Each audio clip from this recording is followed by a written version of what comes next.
두 가지만 좀 한번 말씀을 드려보려고 합니다.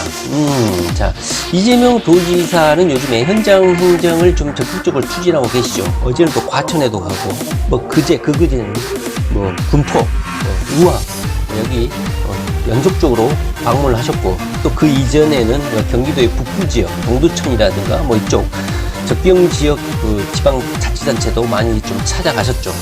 그러다가 거기에 각 그 예하 지방자치단체에서 겪고 있는 애로사항, 그리고 경기도의 전 지방자치단체들이 고르게 잘 살아야 되는데 특정 지방자치단체는 예산도 부족하고, 그리고 기나긴 동안 해소되지 않는 적체된 민원들, 이런 거에 대해서 적극적으로 의견을 수렴하시고, 자신의 의견도 제안도 하시고, 그리고 부족한 예산은 지원도 하고, 이런 식으로 현재 진행이 되고 있죠.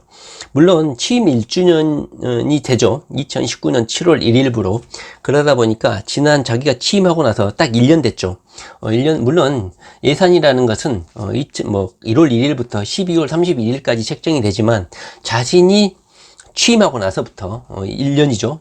그때 당시에는 자기 주도하에 예산을 집행해야 되는데, 지난 8개월 가까이 재판을 받으면서 정교하게, 이재명다운 정교한 예산 집행이 솔직히 힘들었다고 봐요.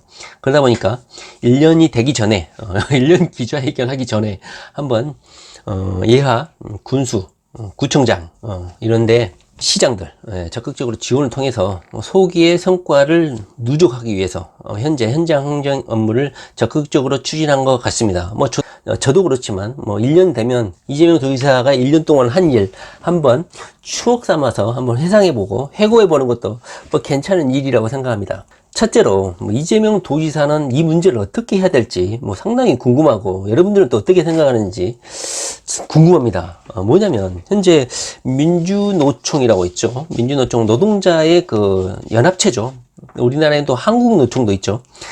제가 정확히 알고 있는지는 모르겠지만 민주노총은 그나마 민주주의 또는 약간 진보 성향의 약간의 다수의 노동자들의 연합체고, 한국노총은 오용 노동자 단체, 그러니까 기업체 대기업이라든가 이런 재벌의 이익을 대변하는 오용 노동단체, 이렇게 좀 각인이 되어 있죠, 시민들한테는.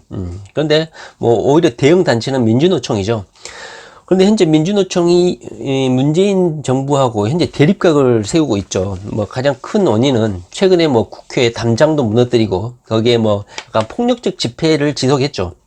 하면서 경찰들도 폭행을 하고, 물론 폭행이라는 게 의도적으로 예전처럼 저도 아주 기억이 선명한데, 노무현 정부 때 쇠파이프 들고 엄청나게 내리치고 피 흘리고 이런 게 있었죠.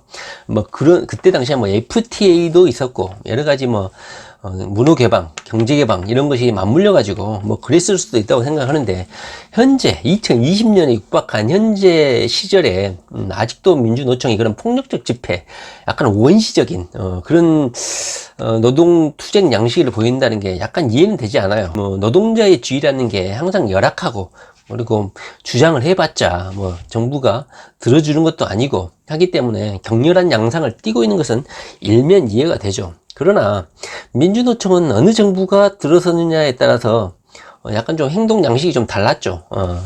이명박 시절, 그 다음에 박근혜 시절 이렇게 거칠게 자신들의 요구 주장을 했습니까? 박근혜 정부가 무너져 갈 때, 그때서야 자신들의 좀 발언권을 행사해가지고 문재인 대통령을 정부 권력으로 세우는 데 있어서 자신들이 어느 정도 머릿수로, 떼거지로 촛불 집회하는데 많이 동원해줘서 문재인 정부가 들어서는데 어느 정도 역할은 했죠. 그런데 요즘 뉴스에도 계속 나오지만 무슨 촛불 지분이라고 하죠. 자신들이 문재인 대통령을 세우는데 어느 정도 역할을 했으니까 자신의 지분 챙기기, 이런 거에 대한 요구사항이 좀 더 좀 심해지고 있지 않나, 이런 생각이 들어요. 문재인 대통령만큼 노동자 편에 선 정부가 있었나요, 지금까지? 최저임금부터 해서 주 52시간 노동시간 제약. 어쩌면 이런 것은 정말로 파격적인 친노동자 정책이거든요. 이것은 대기업에만 영향을 미치는 게 아니라 일반 자영업자들한테도 엄청나게 부담을 주는 파격적인 정책이에요. 현재 뭐 제 지인들도 그러지만 자영업 하시는 분들은 뭐 장사가 안 되고 경제가 좀 어렵다 이것도 있지만 최저임금 그 다음에 이거하고 주 노동 52시간 강제 조항 형사처벌까지 하잖아요. 이거에 대해서 엄청나게 좀 부담을 느끼고 있어요. 특히 최저임금은 우리야 뭐 노동자들이야 뭐 최저임금 그 하나 챙겨주지도 못할 정도의 사업을 뭐하러 하냐 그러려면서 급여도 못 줄 거면서 자영업을 왜 하느냐 이렇게 비아냥 될 수도 있겠지만요, 대한민국의 자영업이 차지하는 비중은 엄청나게 높습니다. 물론 지금 현재 이 영상을 보고 계시는 이재명 지지자분들 중에서도 자영업 하고 계신 분들도 많을 거예요. 물론 워낙 능력이 뛰어나시니까 뭐 장사도 잘하고 사업도 잘 하시겠지만, 제가 보기에는 상당히 이런 최저임금이라든가 주 52시간 노동시간 이거 규제 때문에 너무너무 힘들어하고 계세요. 이건 사실이야. 그만큼 문재인 대통령이 어느 정부보다도 최저임금을 처음에는 단계적으로 1만원까지 올리겠다고 공약까지 내걸고 적극적으로 또 밀어붙였죠. 물론 문재인 정부 현재 집권 중반까지 지금 이르러서 그걸 현재 약간 후퇴한 측면이 있지만, 물론 그 계획은 좋죠. 최저임금 1만원을 하면 당연히 좋죠. 그러나 최저임금이 경제에 미치는 영향도 분명히 크거든요. 그래서 어느 정도 속도 조절을 하겠다, 이런 식으로 지금 정부가 좀 바뀌고 있는데, 제가 뭐 문재인 대통령을 물론 저도 성공을 바라죠. 그런데 이렇게 그 민주노총이 이렇게 앞뒤 안 따주고 막무가내로 그냥 어디 노사정위원회라든가 어떤 모임에 참석도 안 하고 거부를 하고 자리를 박차고 나가고 이런 식의 스탠스가 바람직한 것인지 저는 상당히 좀 못마땅합니다. 물론 예전에 뭐 노동 권리가 제대로 보장되지 못했을 때는 위력을 행사하거나 폭력적인 시위 이런 것도 어느 정도 용납이 됐었을 수도 있겠죠. 그러나 지금은 그런 시대가 아니죠. 오히려 노동자 편이어야 될 노동자 단체들이 이런 식으로 폭력적 투쟁을 하게 되면 국민들이 반감을 사고 세대가 바뀌었어요. 젊은이들이 완전히 세대 교체가 됐다니까요. 요즘에 20대 30대들이 민주노총의 이런 행태를 보면요, 침을 뱉어요, 침을. 물론 그 중에서도 물론 민주노총 계열의 그런 성향을 옹호하시는 분들도 있겠지만요, 대부분은요 달갑지 않게 생각한다는 거죠. 자, 그런데 제가 말씀드려볼 것은요, 자, 이재명 도지사가 만약에 대통령이 된다면 이런 민주노총, 그다음에 한국노총의 이런 공격적 전투적 노동쟁의 형식에 대해서 어떻게 대응할까 상당히 궁금합니다. 물론 이재명 도지사가 대한민국 최초로 거의 한 달 됐나요? 경기도의 민주노총 경기도 본부라고 있어요. 거기하고 함께 협약식을 한 적이 있어요. 기억나시나요? 실시간 라이브도 한 적이 있단 말이죠. 거기에서 나는 노동자 출신이기 때문에 가장 노동자의 입장과 형편을 잘 안다 하면서 대한민국 최초로 경기도 민주노총 본부 경기본부하고 협약식을 체결했다. 거기에서 뭐 경기도 내의 노동 정책, 그다음에 노동자의 권익, 그 다음에 외국인 정책들, 외국인 노동자 정책, 외국인도 저번에 제가 말씀드렸지만 합법적으로 일선 부족을 해결하기 위해 들어온 외국인 노동자의 권익은 당연히 보장돼야 되죠. 4대 보험도 마찬가지고, 그 다음에 뭐 임금 체불이라든가, 그 다음에 여러 가지 열악한 근로 환경에 대해서 같이 협의를 통해서 개선하겠다. 그리고 비정규직의 정규직으로의 노동주의 변화 이런 거에서도 적극적으로 노력하겠다. 그리고 뭐 가장 인상 깊었던 것은 경기도에서 최초로 공공 근로 부분에서 주휴수당을 도입했다는 거죠. 무노동 무임금이죠. 그런데 경기노총에서 이런 직장인처럼 일주일에서 5일, 6일을 망근을 하면 하루는 유급 휴가를 주는 방향으로, 노가다 현장에서 이 정도의 정책 제안은 상당히 파격적이라고 할 수 있습니다. 예. 그리고 이 민주노총하고 47개 안건에 대해서 교섭을 했고 협약식을 좀 체결을 했다는 것이죠. 자, 물론 이것은 이재명 도지사와 민주노총 경기도 본부 이런 지역적 바운더리 안에서 이루어진 협약식 체결이고 상호 노력, 이거에 대한 협의 차원이지만, 만약에 이재명 도지사가 대통령이 됐을 때, 만약에 민주노총이 이렇게 공격적, 폭력적 성향을 나타내고 비타협적으로 나왔을 때, 이재명 도지사는 어떻게 할 것인가? 상당히 저는 궁금하기도 합니다. 이재명 스타일상, 한 명이 민원을 제기하거나, 1000명이 꽹과리를 치면서 시끄럽게 민원을 제기하거나, 자기 자신은 그 민원에 자신은 그런 거에 굴하지 않고 그 민원의 적절성, 민원의 억울함, 불평부당하게 접근하겠다 이렇게 말씀하신 적이 있죠. 민주노총이 현재 요구하는 사항은 제가 보기에는 별건 아니에요. 문재인 대통령의 공약을 지켜라 뭐 이런 정도 수준의 요구사항인 것이고, 그 다음에 민주노총 위원장인 김명환 위원장의 구속에 대한 감히 우리 편이라고 생각했던 문재인 대통령이 민주노총 위원장을 구속시키냐, 이제 너 2배로 갚아주겠다, 청와대에서 끄집어내리겠다 이런 식으로 적대적으로 돌아섰다는 것이죠.